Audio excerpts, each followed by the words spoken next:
thank you very much for this invitation to join the discussion. Firstly, I'd like to say how inspired I've been by the speakers, but not just what they've said tonight, but what they've been doing to date, actively doing. I have enormous regard for those who are at the forefront of this protest. I consider them to be very brave people. Sometimes they're intellectually brave. They've made that quantum leap where they know that they have to change their minds, something that we humans are not terribly good at, certainly not in a short space of time. And on other occasions, they're forsaking their freedom. They're going to jail. They're being jailed for crimes which some of us might question the degree of criminality involved. So thank you very much. I applaud and support your actions, and I welcome your invitation to speak to you tonight and join in, of course, on the big one. I think what's interesting and telling is that we have all recognized that we need to expand our scope for effective protest, because in order to instigate the change that we so desperately want, we need a portfolio of means. I'm slightly embarrassed, if you want to know, disappointed, if you want to know, not angry that your collection of supporters don't include so many of the NGOs that I work very closely with who have a committed concern for conservation in the UK.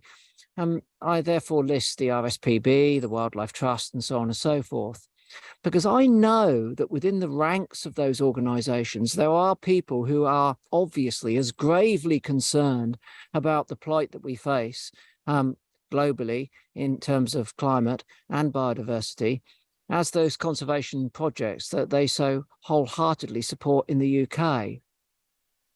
But I'm disappointed that their leadership have not aligned this weekend to make sure that they are present at the big one.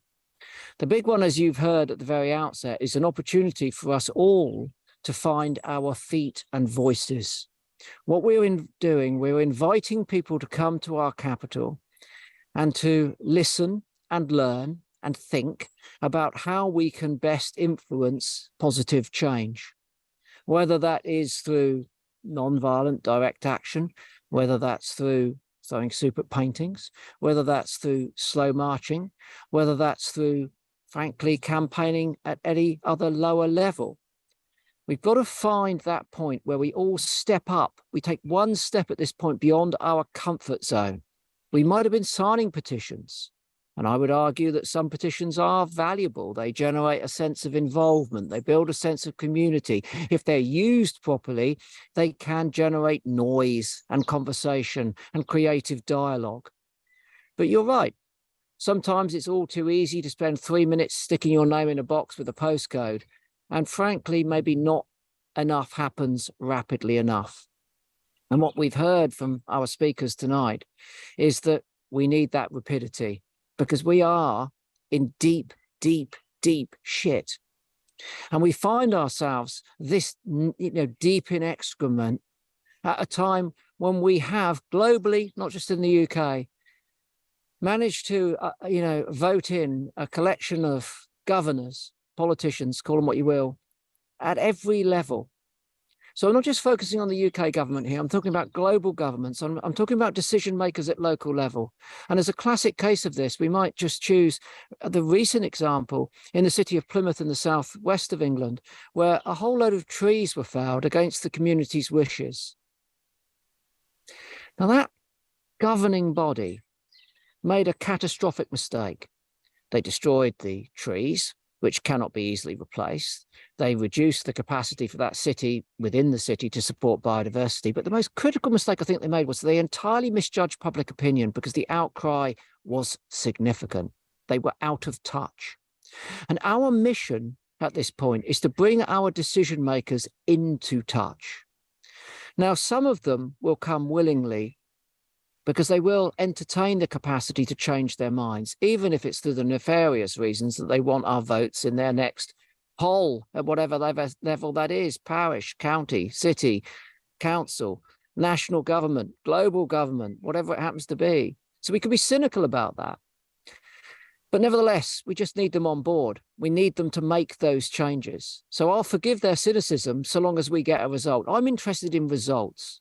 You know, the methodology is something that we all need to consider, but ultimately we need to be looking at the results, and we need to be focusing on the bigger picture. We can't get lost down the rabbit holes. We can't get distracted or deliberately distracted by their press and their media, or their lack of press and media. We need to stay very clearly focused on our mission. And that's what I like about Just Stop Oil. That's what I like about Animal Rising. They are, you know, doing what it says on their tin. Just Stop Oil is about stopping oil exploration and exploitation. It's asking for a cessation in the granting of those licenses and the provision of those subsidies, which continue to obviously, as everyone knows, critically damage our future.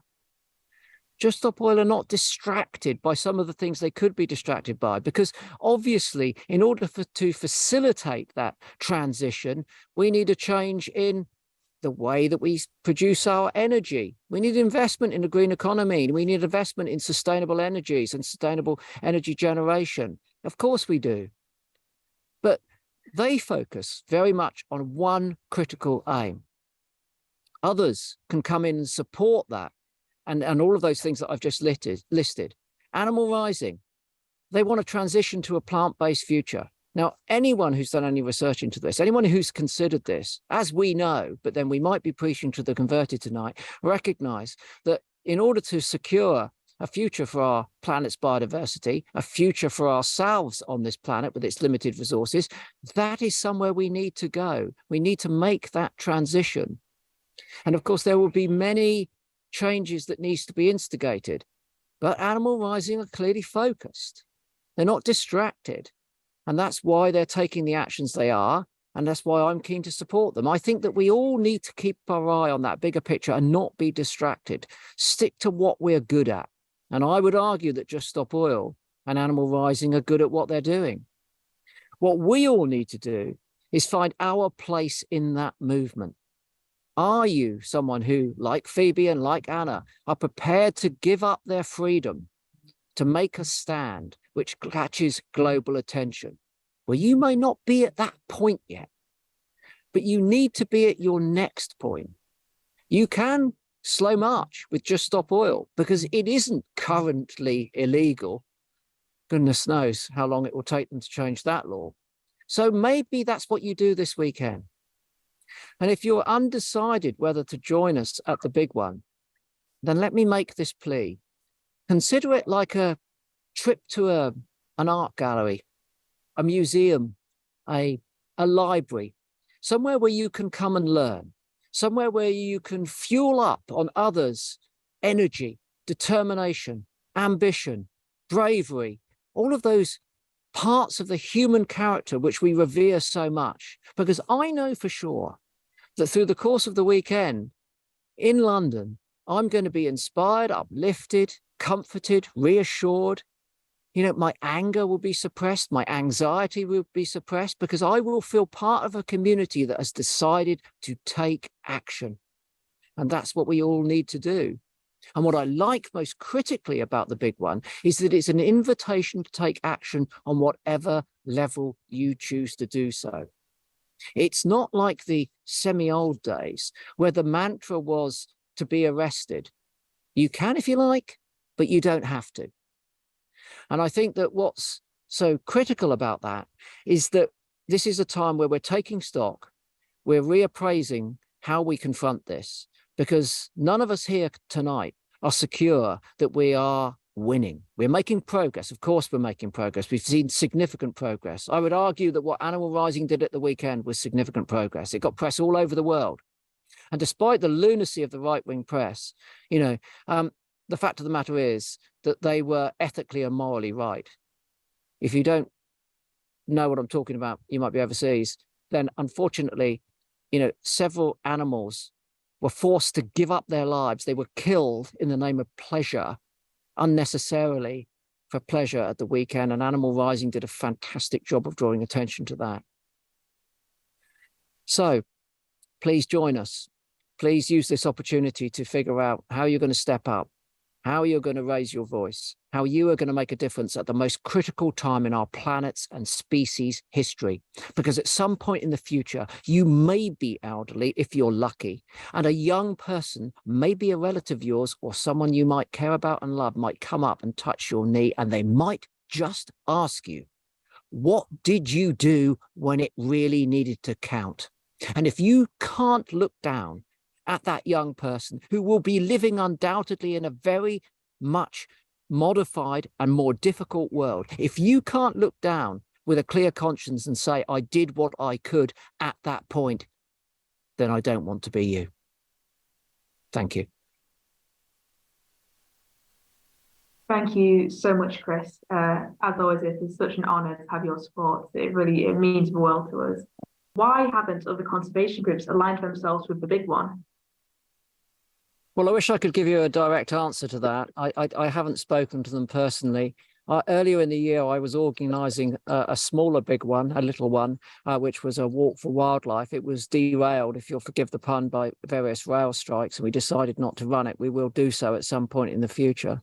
There was enormous anger from RSPB Wildlife Trust and National Trust.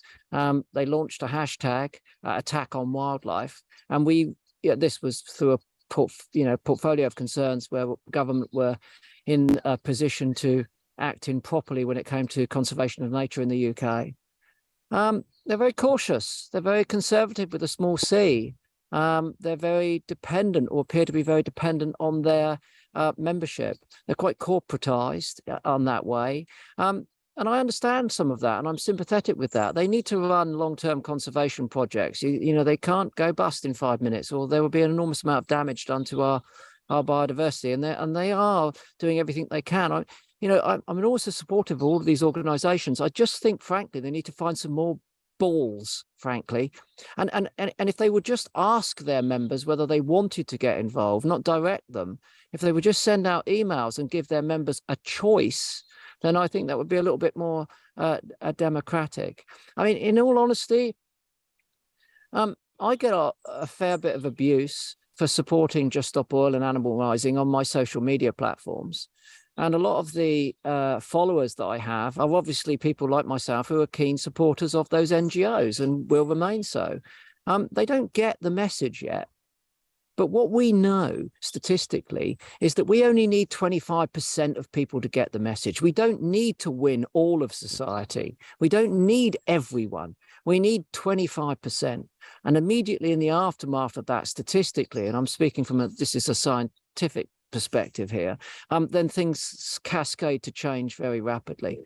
So we don't have to worry about converting all of those people to a point of understanding and demand and aligning with us on the demands that we're making to our governments across the world. We just need 25%. So yeah, I'll be behind the scenes asking those organizations to get involved. And if they haven't got the balls to get involved yet, then to at least share what we're asking with their members so that they have a valid choice. But rest assured, I've got to tell you that, that there'll be plenty of people from the National Trust, there'll be plenty of people from the Wildlife Trust, and there will be plenty of people from the RSPB at the big one. It's just a shame we haven't got their logos on the banner.